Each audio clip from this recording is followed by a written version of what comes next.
एक दिन ठाकुर जी के अब मित्र बन गए। कौन है मित्र?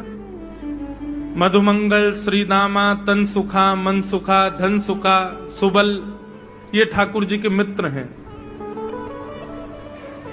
एक दिन ठाकुर जी अपने सब मित्रन के संग बैठे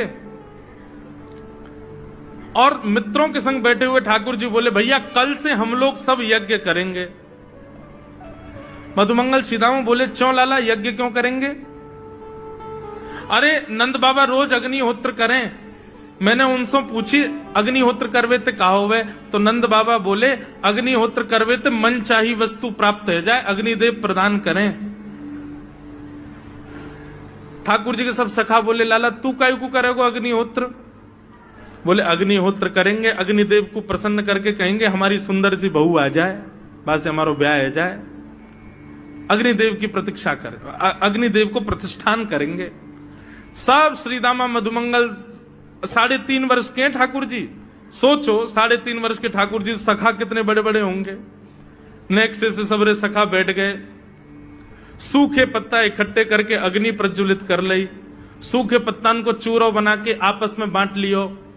ठाकुर जी आचार्य बन के बैठ गए और बोले, सुनो मैं मंत्र बोलूंगा और जैसे ही कहूं स्वाहा सबरे डालियों, और नेक भी यदि तुमने चूक करी ना, नेक भी मैंने स्वाहा बोली और तुमने नहीं डालो तो फिर मोते मत कहियो। यदि तुम्हारी पत्नी काणी आ जाए, एक हाथे लूली आ जाए, लंगड़ी आ जाए, तो समय पर स्वाहा करना पड़ेगा। सब ग्वाल बाल बोले, जो कहेगो लाला सो करेंगे, तू करवा।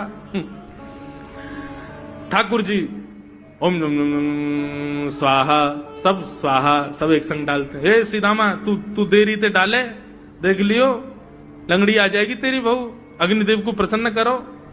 इस प्रकार ठाकुर जी सब ग्वाल बालों के संग खेलते हैं।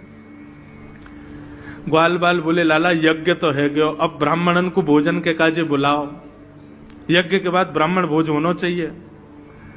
सोई ठाकुर जी अपने सब ग्वाल बालों की उंगली पकड़ करके पूरे गोकुल में जाते हैं, ब्राह्मणों के घर जाकर के कहते हैं, आज नंद भवन में बढ़िया उत्सव भयो है, बढ़िया यज्ञ भयो है, भोजन के काजे शाम को आपको परिवार सहित आनो है। सबन को निमंत्रण दिया मैं।